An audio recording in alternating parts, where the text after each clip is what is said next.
Ya halo Dax, selamat siang. Assalamualaikum warahmatullahi wabarakatuh. Salam sejahtera untuk kita semua. Om Swastiastu, Namo Buddhaya, salam kebajikan. Konnichiwa semuanya. Semoga kita selalu diberikan kesehatan dan kekuatan di tengah kondisi yang extraordinary ini. Dalam rangka hajatan 1 tahun Haru Komret ini, saya mengucapkan Happy First Anniversary Lingkarya Profesor Harunozuka and Comrade. Semoga lingkar ini makin mampu mengoptimalkan potensi entertainment alternatif di multisektor pop kultur. Amin. Baik, dalam kesempatan kali ini saya ingin sharing materi webinar bersama kalian semua dengan tema adaptasi atau eliminasi menjadi kreator yang agile di tengah pandemi. Barangkali dari kalian ada yang belum mengenal saya. Mohon izin untuk memperkenalkan diri terlebih dahulu ya, sebelum membawakan materi webinar tersebut. Perkenalkan, nama saya Haruna Haninozuka. Biasa dipanggil Profesor Hanazuka. Kalau kepanjangan ya Haruna, Hani, ada yang Haruno juga, ada yang Zuka malah. Ya bebas, yang penting jangan yang aneh-aneh, ya senyamannya aja. Kemudian saya seorang konten kreator virtual sekaligus founder and CEO Profesor Haruno and Comrade. Saya juga punya kelas namanya Haruno Class. Lalu juga saya masih menjabat di Studi in Chief Edutainment Department, ya, bidang sosiologi.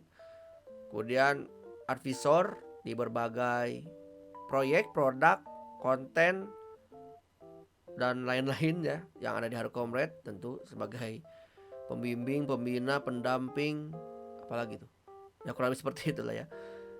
Di virtual cosplay show, portal virtual creator, Haruna Zukap, dan proyek-proyek lainnya. Terus saya juga menjadi inisiator Purikal, Pusat Konsultasi Privasi Kreator Virtual. Kemudian saya juga pernah menginisiasi juga menjadi Direktur Fitur ID Rewind 2020 dan produser Virtual Space Hajat Indie, VTuber Indie Indonesia tahun lalu ya. Begitu paling kenalannya, cukup kali ya. Tujuan webinar kali ini, mengapa namanya webinar? Ya itu disadur dari kata web and seminar gitu ya. Jadi seminarnya para wibu gitu. Jadi saya punya program atau tagline atau apa ya, yang namanya juga brandingnya ya, webinar gitu kan. Kan dari webinar jadi webinar gitu. Web seminar. Jadi melalui webinar ini peserta diharapkan mampu memahami cara menjadi kreator yang agile di tengah pandemi.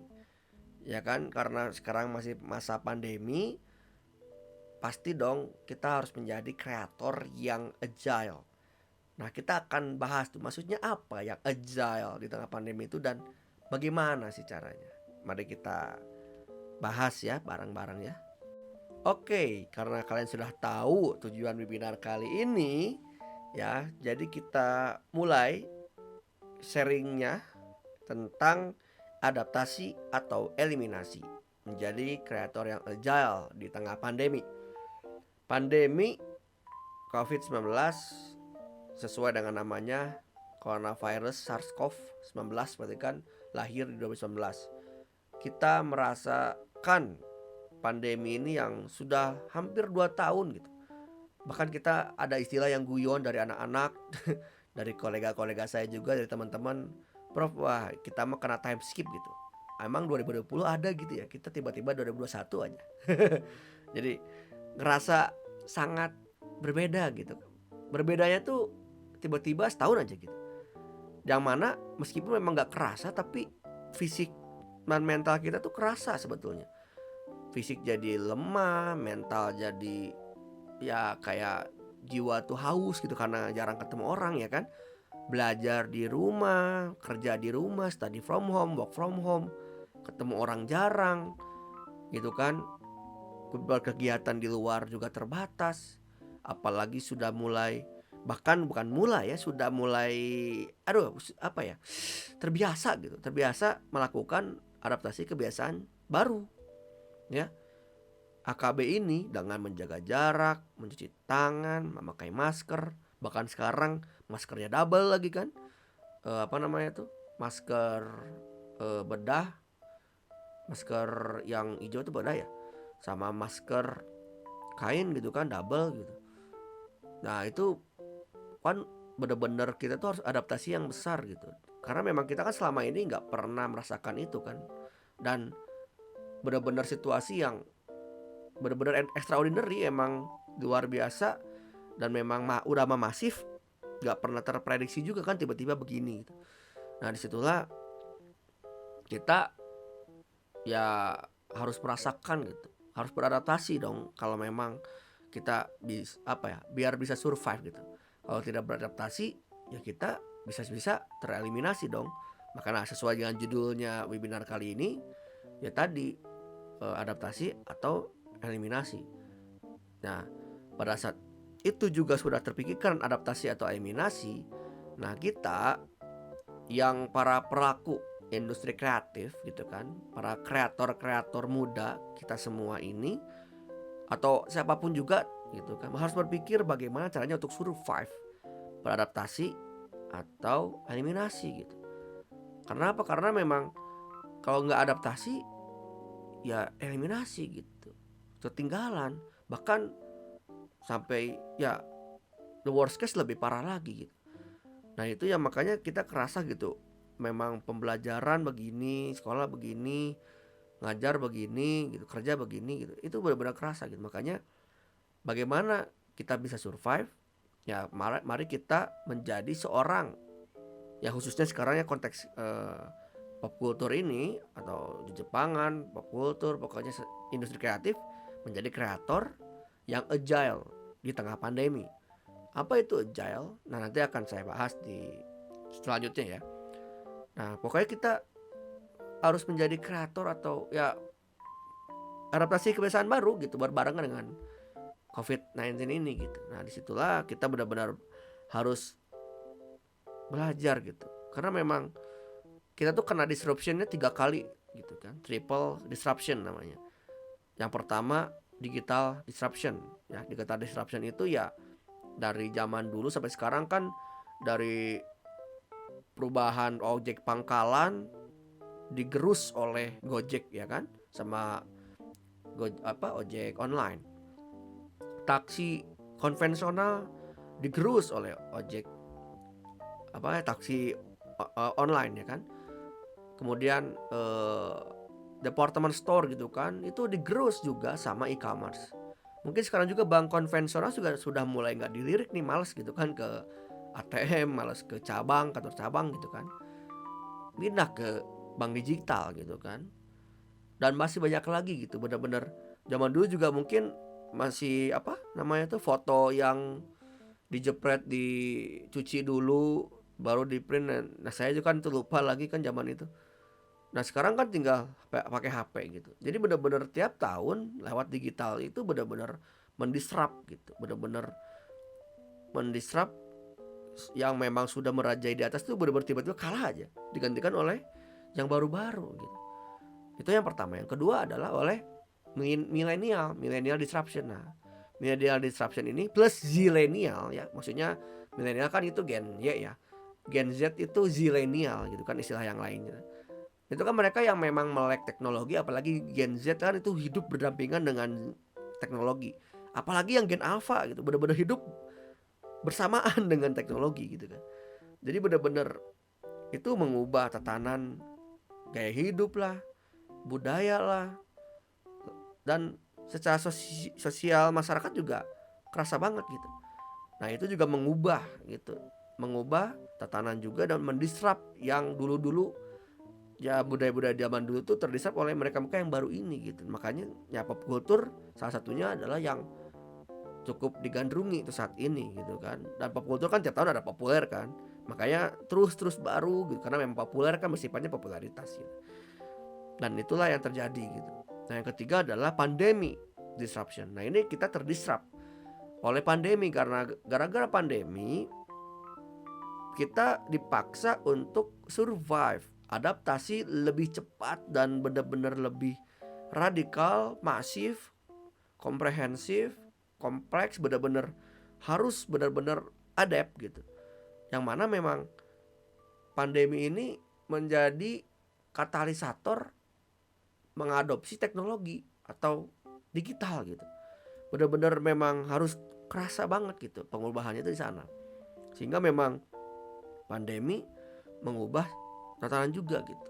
Nah, dari tiga tadi kan kita kena triple disruption tadi, digital disruption, kemudian apa namanya tuh, millennial disruption, dan pandemi disruption gitu. Nah, itu yang sangat kerasa banget gitu. Nah, disitulah kita sudah sangat menyadari lah. Semoga kita semua menyadari situasi yang extraordinary ini, dan mari kita bedah dan bagaimana sih untuk melewati itu semua gitu. Semoga kita bisa bersama-sama lebih aware gitu. Saya juga masih belajar juga, saya juga masih belum tentu bisa survive ya. Makanya kita belajar bareng-bareng, kita survive bersama. Yuk kita belajar bersama menjadi seorang kreator yang agile di tengah pandemi. Nah, bagaimana caranya? Saya memakai paradigma berpikirnya tuh memakai pendekatan golden circle-nya Simon Sinek. Siapa itu Simon Sinek? Apa itu golden circle-nya? Mari kita bahas bersama-sama. Simon Oliver Sinek, ya nama lengkapnya Simon Oliver Sinek, adalah seorang penulis, pembicara, dan konsultan tentang kepemimpinan berkebangsaan Inggris. Bukunya berjudul Start with Why, How Great Leaders Inspire Everyone to Take Action, yang terbit tahun 2009. Banyak dipakai para pemimpin dunia untuk membuat keputusan. Simon Sinek percaya bahwa dia tahu rahasia mengapa beberapa ide berkembang sementara ide lainnya mati. Dia mengatakan para pemimpin dan komunikator yang kuat mulai dengan mengapa, dan kata mengapa.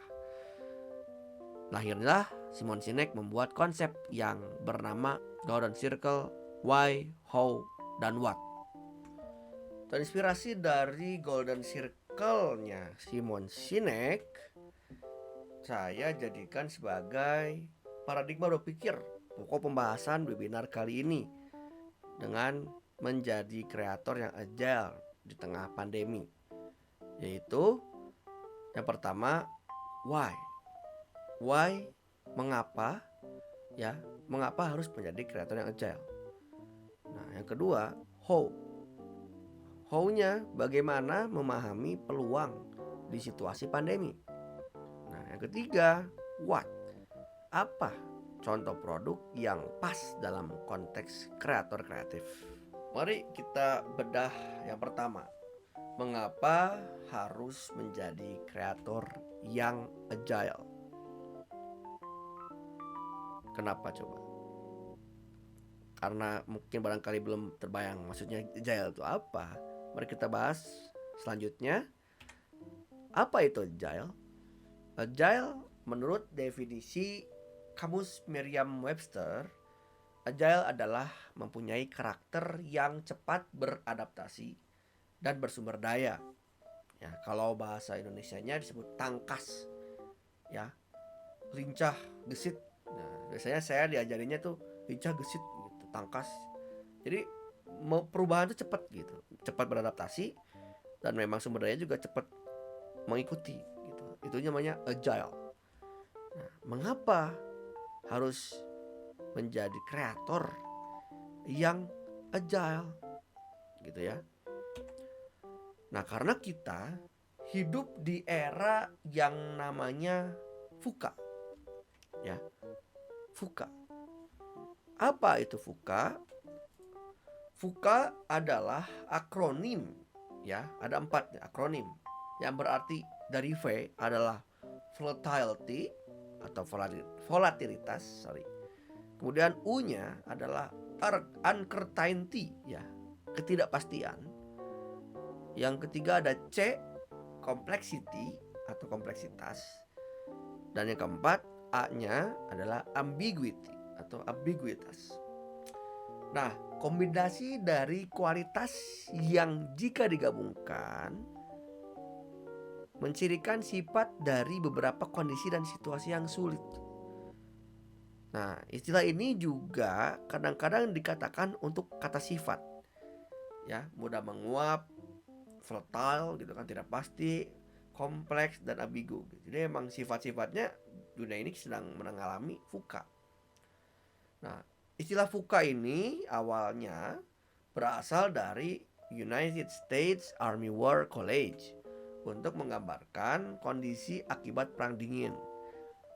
Konsep VUCA sejak Perang Dingin tersebut telah diadopsi di seluruh bisnis dan organisasi di berbagai industri dan sektor untuk memandu kepemimpinan dan perencanaan strategi. Mari kita cek diagram cacing di bawah ini, ya.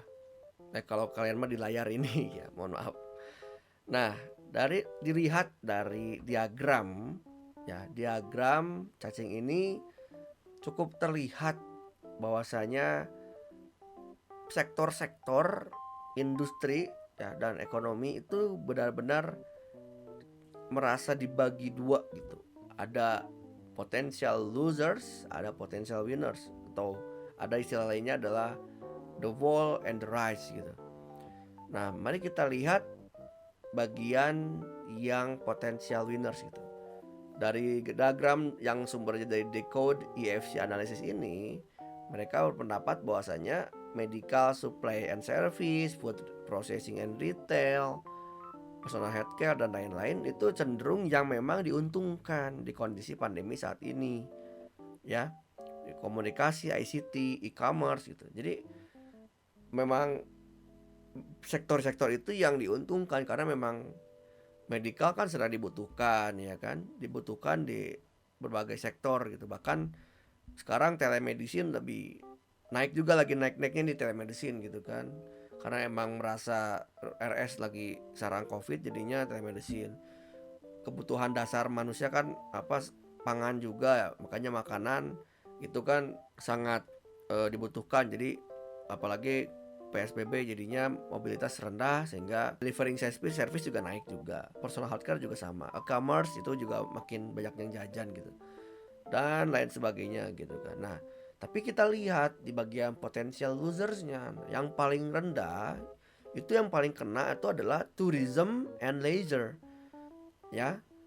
Jadi benar-benar ini kerasa banget bagi di sektor yang contohnya seperti event gitu, MICE gitu kan, event, hotel yang bersifatnya high crowd, high touch gitu, high mobility.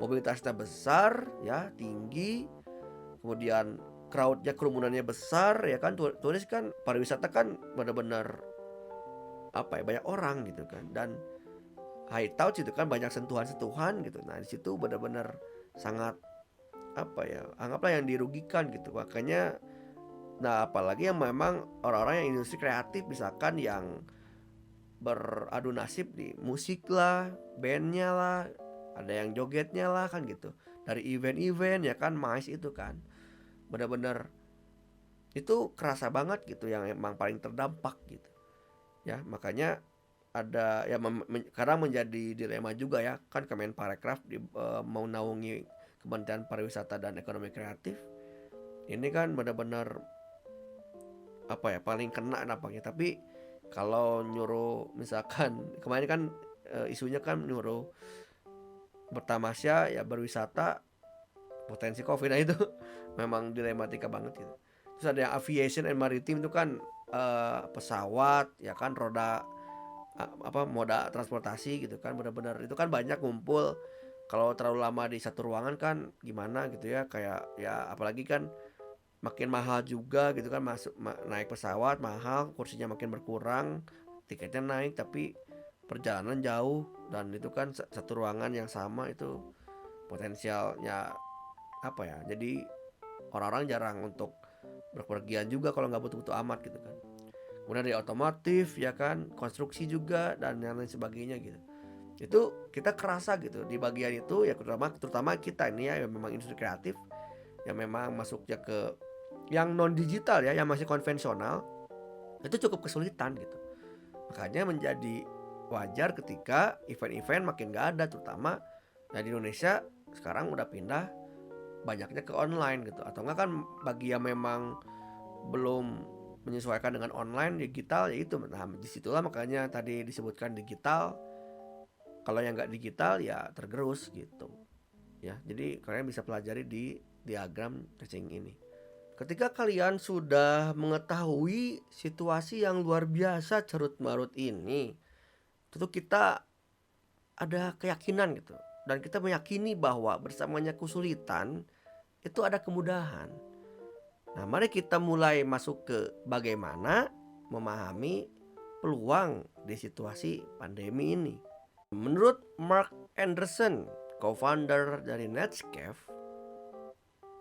dia berpendapat bahwasanya digital is eating the world gitu ya. Digital sedang memakan dunia. Nah, beliau memperjelas bahwasanya kalau tidak mendigitalisasi bisnis Anda, maka tinggal tunggu waktu bisnis Anda akan punah. Wow, itu kan sangat fenomenal sekali gitu. Benar-benar emang kalau nggak digital ya termakan gitu. Ya tunggu bisnis Anda punah gitu. Apapun yang Anda kerjakan kalau tidak digital ya Anda tergerus gitu. Itu dari Mark Anderson. Nah, senada dengan Mark Anderson ada dari Pak Yuswo Hadi ya, managing partner Inventor. Beliau memberikan suatu gagasan nih. Ada formulanya malah. Formulanya adalah AC sama dengan DC gitu. EC sama dengan DC. Nah, kata beliau, Pak Yusuf Hadi bilang, setelah pandemi, every consumer is digital consumer gitu. Karena pandemi adalah katalisator adopsi digital. Ya gitu. Beliau bilang menjadi katalisator gitu kan. Katalis mempercepat pengadopsian digital. Sehingga setelah pandemi, semua konsumen itu digital konsumen. Kata beliau begitu. Detailnya, Yusuf Hadi menerangkan bahwa ada 5 pergeseran besar konsumen digital ya. 5 Digital Consumer Megashift by Yusuf Hadi ya. Beliau mau pendapat memberikan gagasannya ada 5 poin gitu. Yang intinya adalah perubahan COVID-19 ini harus go digital. Nah, 5 poin yang rinci ini adalah yang pertama, go virtual. Ya, itu migrasi dari yang offline ke online. Ya tadi kan decoupling antara konvensional ke digital gitu kan. Kemudian yang kedua ada go digiware. Ya, konsumsi digital yang meluas dan mendalam. Kemudian yang ketiga ada go contactless, minimalisasi kontak fisik. Kuncinya di sana. Yang keempat ada go omni. Maksudnya adalah pengalaman digital, physical digital adalah yang dicari dan diinginkan, dan kita akan bahas. Dan go confidential, privasi adalah urgensi baru. Dilansir di website officialnya yusohadi.com, 5 Digital Consumer Megashift ya, 5 pergeseran besar konsumen digital. Itu yang pertama adalah go virtual. Menurut beliau, pandemi telah mempercepat proses migrasi konsumen dari offline ya, dimensi fisiknya itu space, istilahnya space, ke online, daring, dimensi digital, yaitu screen gitu. Nah, itu kan tadi saya di pengantar bilang decoupling era gitu kan, benar-benar keterlepasan antara konvensional menjadi digital, yang offline menjadi online. Nah, oleh pandemi itu kita dipaksa gitu, untuk bekerja secara remote gitu, remote work. Dan saya juga ngajar, rapat, bahkan ya mau rapat di komret, rapat di proyek, bahkan ngajar saya pakai remote dari jarak jauh, work from home, study from home, pakai Zoom gitu ya. Saya pernah pakai Discord juga gitu kan, biar hemat gitu. Lalu juga anak-anak juga nggak bisa belajar secara fisik di sekolah gitu, dan harus belajar secara online. Kemudian di sektor perbelanjaan ya, sudah mulai mengutamakan e-commerce daripada belanja fisik, karena emang udah males gitu kan, udah mager, jadi ya udah terbiasa juga belinya e-commerce. Dan emang banyak promo juga karena emang ya untuk menunjang, ya menghindari juga kan kontak fisik langsung, berbelanja fisik, jadi e-commerce lebih banyak gitu. Itu sektor perbelanjaan. Nah, bahkan di sektor healthcare juga ya, di sektor kesehatan juga, ketika rumah sakit menjadi sarangnya, anggaplah bukan sarang ya, tapi emang kan rumah sakit ada yang menampung COVID kan. Nah, itu juga kan ada kekhawatiran tersendiri kan bagi masyarakat. Jadi ketika ada telemedicine, itu menjadi solusi yang menenteramkan gitu, yang membuat kita tuh masih bisa konsultasi, dan memang bagaimana apa ya, konsultasi ke dokter gitu kan, ketika ya tadi kan RS masih belum stabil, kitanya masih bisa konsultasi gitu. Bahkan kita pun kemarin ya kan, beberapa bulan yang lalu kita belum bisa untuk mudik nih, pulang kampung ya, pulang kampung pada saat lebaran. Ya itu juga sulit juga nih gitu kan, karena ketemu orang di sana kan takutnya kita yang carrier ya kan. Tapi setidaknya kita adalah sedikitnya eh ya mungkin bisa dibilang pelipur lara kali ya, ya setidaknya untuk bertemu meskipun emang via virtual, lewat Zoom, lewat apa gitu. Nah itu tuh memang kurang banget, tapi ya demi menjaga orang tersayang di sana kan, di kampung sana, mari kita bersabar dulu gitu kan. Nah, dengan adanya pandemi ini, makin banyak aktivitas hidup kita kini dijalani secara virtual ya kan, melalui layar smartphone, laptop atau tablet gitu. Nah, makanya bisa dibilang abad kali ini, abad 21 adalah abad virtual. Nomor 2 adalah go digiwear. Nah, karena selain go virtual, pandemi juga mendorong adopsi dan konsumsi digital yang semakin meluas atau widening, dan mendalam atau deepening. Nah, Pak Yusuf Hadi ini menyebut fenomena ini sebagai digiwear atau digital everywhere. Karena masyarakat mulai banyak berada di rumah, mereka menggunakan media sosial pun seperti Facebook, Instagram, TikTok, Twitter. Karena tidak bisa menonton bioskop dan konser, maka mereka banyak menghabiskan waktu di Netflix, Spotify, YouTube, tadi sosmed. Karena memang ya apalagi, kegiatan apalagi yang memang harus dilaksanakan. Ketika bioskop nggak bisa, konser nggak bisa, makanya pindah deh ke Netflix atau Spotify. Makanya penggunaannya makin banyak. Nah, tambahannya juga ini, di sektor perbelanjaan pun ya, online terutama, kita kan biasanya beli online itu kan cuman sekali-kali saja ya gitu ya.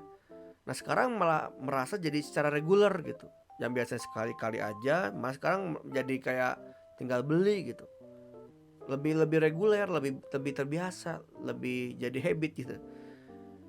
Nah, bahkan ketika kita tuh membeli barang-barang yang non esensial seperti elektronik, baju, sepatu. Nah, justru kita tuh ketika memakai e-commerce tuh ya, berbelanja online itu tidak hanya yang tadi non esensial, tapi juga barang-barang kebutuhan sehari-hari, daily needs, grocery gitu.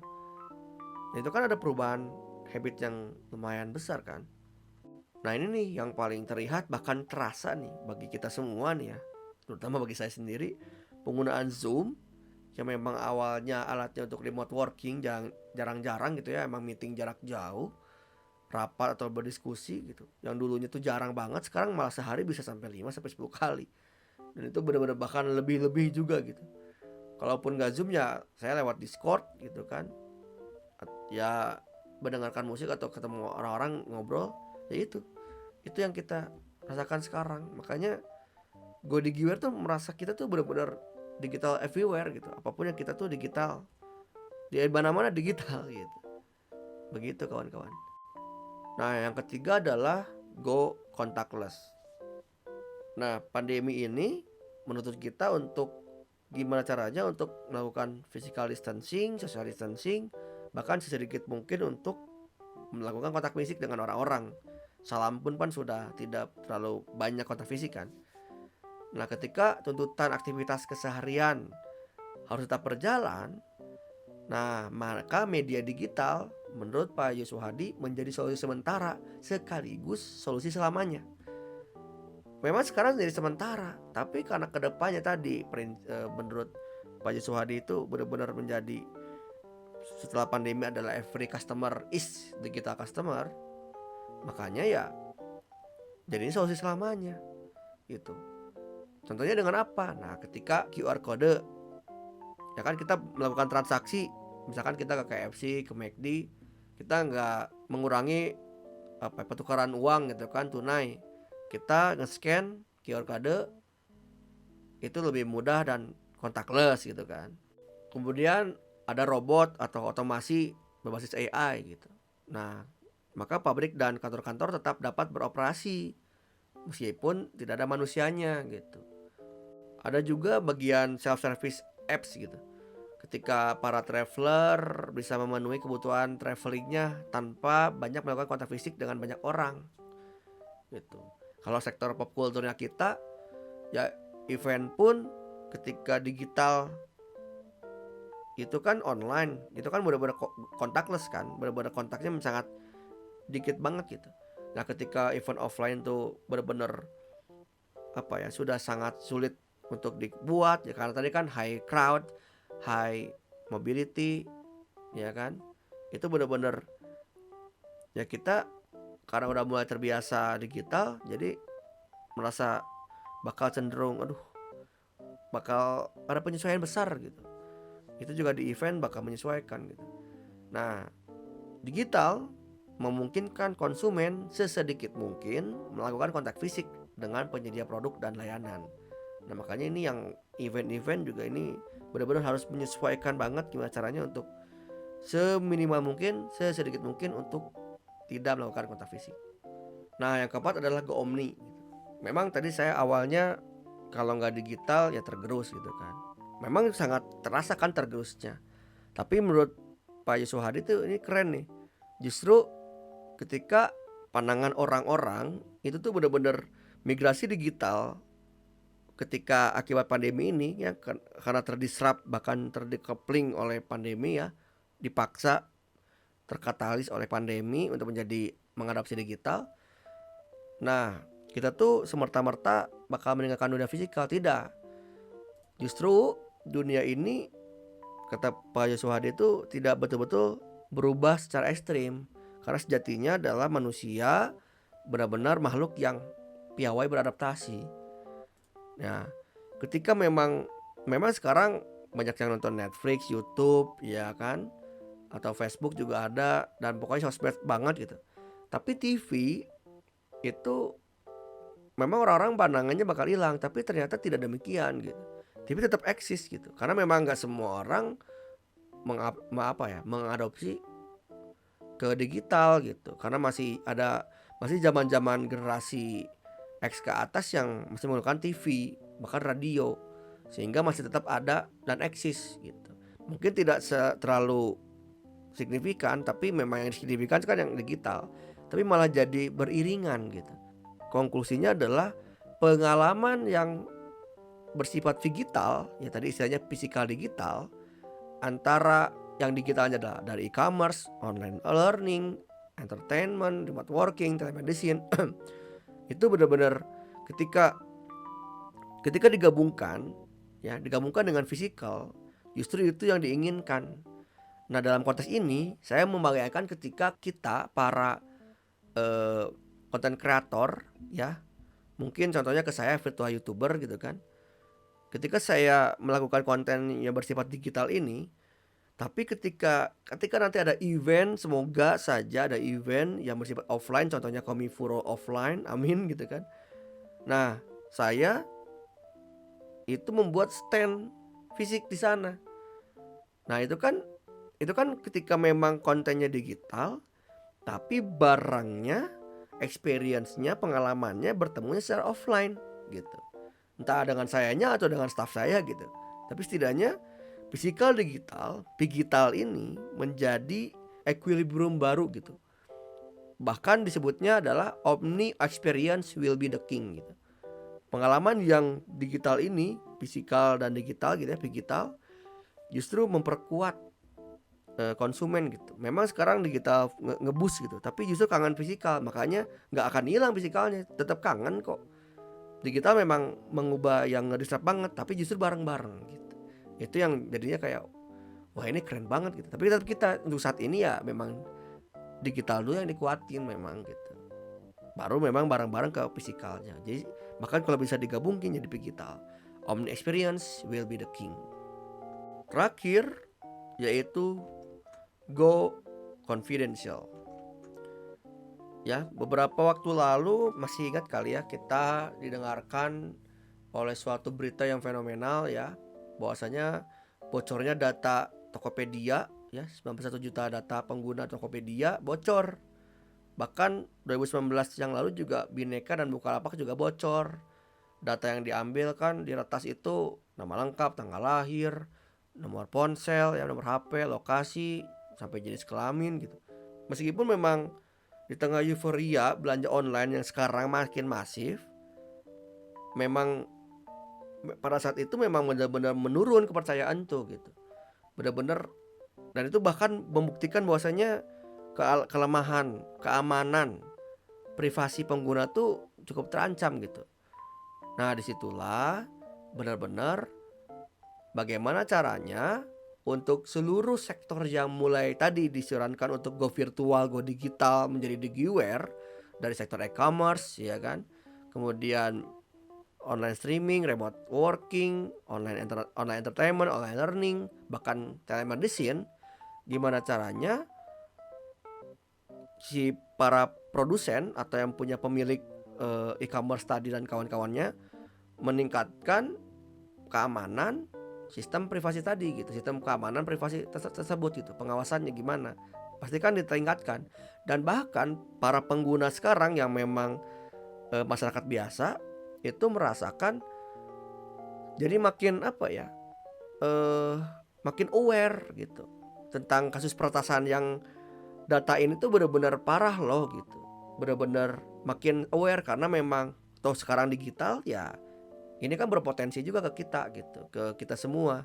Makanya meningkatkan awareness terhadap privasi dan keamanan data ya, sehingga masyarakat itu sudah mulai cakap digital lah, mulai sadar tentang privasi dan keamanan datanya gitu ya. Sedangkan kita tahu bahwasanya era digital itu adalah user data is the new oil gitu. Data pengguna itu benar-benar menjadi minyak baru gitu kan. Pemilik platform akan sejauh mungkin mengolah dan memanfaatkan data konsumen untuk mengkustomisasi dan mempersonalisasi layanan ke konsumen. Ya, karena kan kalau kalian merasa tiba-tiba ngomong sesuatu, pengen ini pengen itu, tiba-tiba iklannya datang gitu kan. Nah, karena itu tadi kita tuh dipakai gitu kan sebenarnya data itu tuh. Nah, itu tuh semoga itu tuh kita dengan konsen kita dan emang maunya kita emang perlu. Nah itu mah bagus gitu kan, karena emang ya data is the new oil, dan user data is the new oil, dan emang para pemilik platform ya mengoptimalkan itu. Nah tapi ini juga menjadi suatu biaya yang mahal di sisi konsumen karena lenyapnya privasi. Jadi emang tiba-tiba ya kadang-kadang kan kita nggak mau tiba-tiba rekomendasiin seperti itu gitu. Jadi benar-benar ketika sudah mulai aware gitu kan, semakin meluas dan mendalamnya adopsi digital akibat pandemi ini, para konsumen terdorong semakin peduli terhadap privasi dan keamanan data pribadinya. Sehingga privasi is the urgency. Ya, privasi adalah urgensi yang baru. Begitu kawan. Lalu dari 5 poin megashift yang telah dipaparkan tadi, apa contoh produk atau kegiatan yang pas dalam konteks industri kreatif? Mari kita lihat PPT berikut. Dari Inventur Alvara. Nah, saya ambil bagian ini, memang konteksnya di bagian telco karena memang ingin menyebutkan atau menampilkan bahwasanya telekomunikasi itu, provider telekomunikasi gitu, disarankan untuk memperkuat positioning sebagai digital telco gitu. Nah, dari ada 3 pertanyaan gitu kan tentang popularitas online event di tengah pandemi. Yang pertama adalah, dengan adanya pandemi, layanan streaming, IG, YouTube, podcast menjadi channel favorit hiburan saya saat ini gitu. Tuh. 65%, bahkan yang biru itu kan cenderung setuju ya, yang kuning ke kiri itu tidak setuju. Itu lebih banyak tuh, terlihat 65, 12, 3 gitu. Jadi saat ini layanan streaming itu benar-benar jadi favorit. Yang kedua, dengan adanya pandemi, saya sering mengikuti event online yang diselenggarakan melalui video conference. Nah, yang tidak oke, ada 32%-an, tapi kan sisanya 33%. Setuju tuh 66%. Saya juga mengikuti kegiatan kan pakai Zoom, pakai Google Meet dan sebagainya gitu. Nah, selanjutnya yang ketiga, dalam kurun waktu 6 bulan setelah vaksin diproduksi, ya sekarang kan udah mulai vaksin ya. Saya masih mengutamakan hiburan yang sifatnya online katanya. Nah, ini juga memang ada yang tidak setuju, 30% mulai banyak nih ya, ada sekitar 38 bahkan hampir 40%. Tapi mulai setuju nih, masih 6 bulan ke depan masih ingin online gitu. Nah, menurut Inventure Alvara ini, studi yang dilakukan, mayoritas konsumen 66% selama pandemi ini jadi sering mengikuti event gitu. Event online. Nah, sehingga disarankan telco memperkuat digital telkonya gitu kan. Tapi kalau dalam konteks pop kulturnya kita, kreator kita, nah barangkali kita masih ya post vaksin tadi ya, 6 bulan setelah vaksin itu kita masih bisa mengoptimalkan online event. Jadi memang yang bersifat digitalisasi atau konten digital itu video conference, event online itu masih menjadi primadona gitu loh maksudnya. Sehingga memang setelah mau sekarang mau ke depannya juga masih online event masih jadi opsi juga nih, meskipun sudah post vaksin udah gak tahu ya kalau udah mulai offline ya, tapi memang kita menurut data ini masih makin banyak gitu. Nah, kira-kira kalian kalau misalkan udah vaksin begini dan ada event, apakah memang milih mana nih, masih online atau offline gitu, begitu. Nah, yang kedua ini juga sama nih, masih di Inventure Alvara. Nah, growing of streaming services gitu. Di tengah kebosanan karena stay at home, layanan entertainment streaming berbayar seperti Netflix, YouTube, Amazon Prime, Spotify hingga iFlix menjadi channel favorit mayoritas konsumen. 81% tuh, gede banget. Perilaku baru di era new normal nanti akan mendongkrak home entertainment dan layanan streaming. Konsumen lebih memilih menonton film di rumah daripada ke bioskop atau berlangganan musik streaming dibanding nonton konser. Model bisnis subscription akan menjadi the new big thing gitu. Jadi ketika layanan streaming itu masih akan diminati setelah pandemi itu 81%. Udah mulai nggak bisa nonton di bioskop. Jadi online event tuh masih kuat gitu. Makanya bagi para kreator, nah, itu diuntungkan bagi para yang sudah menjadi virtual kreator. Makanya disarankan memang ya tadi digitalisasi itu naik gitu, karena emang masih ingin mengakses hiburan tuh lewat rumah. Makanya ada ada istilah mendongkrak home entertainment dan layanan streaming begitu. Lalu ketika kalian sudah melihat tadi paparan Inventure Alvara tentang online event dan streaming service tadi, apakah sudah mulai terpikirkan bagaimana caranya Anda sekalian ya sudah berpikir bagaimana sih caranya untuk mengambil produk atau memutuskan produk, kegiatan, layanan apapun itu secara digital gitu. Karena apa ya tadi, ketika online event sudah mulai ramai gitu kan, dibutuhkan, streaming juga masih akan menjadi primadona, bahkan tadi mendongkrak untuk home entertainment ya dan layanan streaming gitu. Nah, kira-kira kalian dari para sektor misalkan pop kulturnya cosplay, apakah sudah terpikirkan untuk mengubah konten Anda menjadi digital? Kemudian di sektor fotografi juga, apakah kalian juga sudah mulai berpikir untuk bagaimana caranya untuk produk yang bersifat online-nya seperti apa gitu? Kemudian yang dance cover, yang band, yang musik, dan yang kawan-kawannya lainnya yang memang belum digital ya, masih konvensional. Apalagi yang IO yang offline nih, apakah kalian sudah mulai mencoba untuk online, mempelajari online? Karena nanti ketika sudah mulai post vaksin gitu kan, kegiatan yang memang setelah vaksin itu tadi kan nomor 4-nya adalah Go Omni. Ketika udah mulai namanya di digital, ketika ada offline kan jadinya ada hybrid gitu kan. Go Omni tadi, digital, digital. Nah, apakah kalian udah ke sana gitu? Nah, kalau tadi kan dicontohkan, tadi saya sudah sebutkan kalau saya nanti saya membuat branding, saya Aruna Zuka, seorang profesor sosiologi, kontennya begini gitu kan. Lalu ketika nanti ada pameran semacam Komifuro yang memang untuk para ya kreator indie gitu kan, saya juga buka stand gitu. Nah itu kan pengalaman fisikal digitalnya kan bareng gitu. Dari online juga terservis selama ini, fisikal juga ada produknya, ya kan. Mungkin akan ada penyesuaian karena go contactless tadi gitu, ya kan. Kemudian emang di giveaway juga di mana-mana digitalisasi dan sebagainya gitu. Tentu kita juga secara security data memang jadi konfidensial juga harus kita makin aware kan di fenomena sekarang gitu. Nah disitulah kita menyadari bahwasanya go virtual itu benar-benar menjadi kunci. Apalagi konsumen ya tadi, konsumen megasif digital, konsumen megasif, sorry.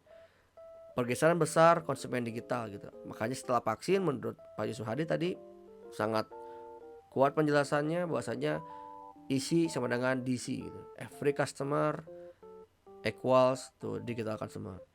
Nah, baik, mungkin sekian dari saya.